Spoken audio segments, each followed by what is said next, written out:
Good evening. Welcome to Đồng Nai Radio and Television Station. Here's the news today.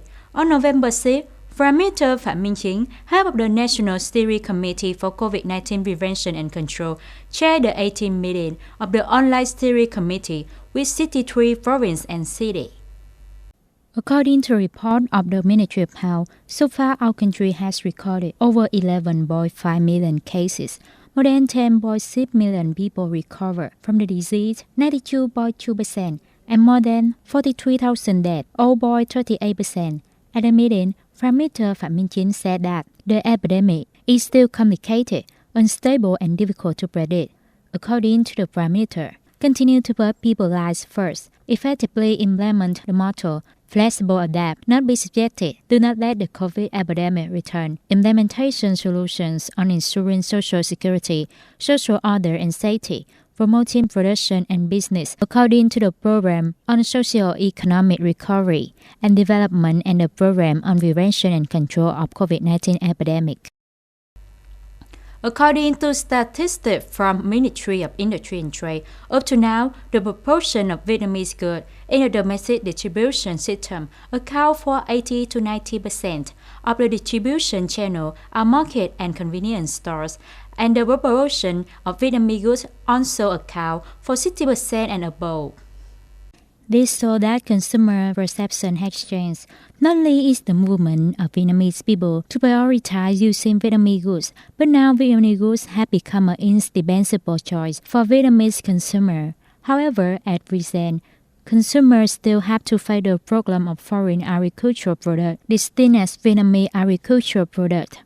Although the authorities have taken many measures to prevent and minimize these distinctions, the problem is still complicated, causing consumers to be seriously affected.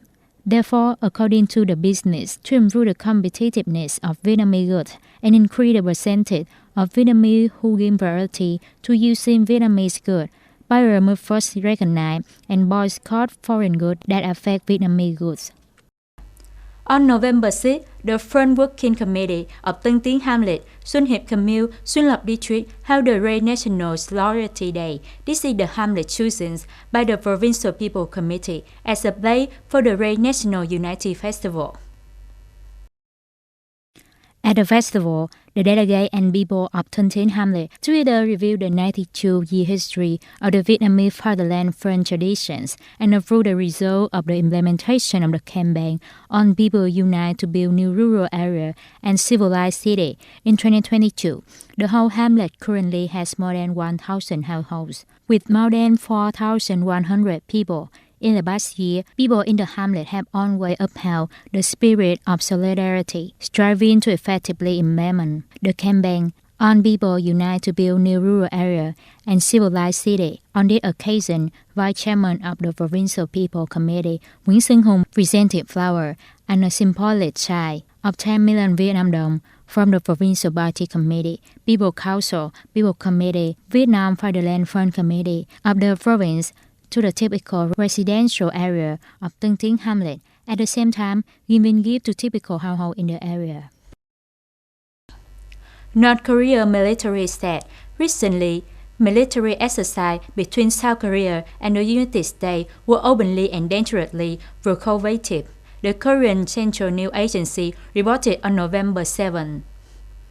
In the statement quoted by KCNA, the General Staff of the Korean People's Army said the drill Violent Storm were an open provocation aimed at the deliberate escalation of tensions and a dangerous war maneuver of a very aggressive nature against North Korea. According to KCNA, the North Korean military will respond with measures simulating the attack on its airbase and warband. North Korea won income in the context of the South Korean military, starting its annual computer simulation exercise on November 7. According to media reports, the target exercise, which will last until Thursday, do not involve maneuvering exercise by military force. South Korea's Joint Chief of Staff said the purpose of the drill was to improve operational capability and prepare for various threats. So that North Korea's provocation, the South Korea and the U.S. Air Force conclude a large-scale exercise last week. The U.S. sent B-1B bomber which North Korea is closely monitoring to participate in the truce. That's all for today. Thank you for watching. See you next time.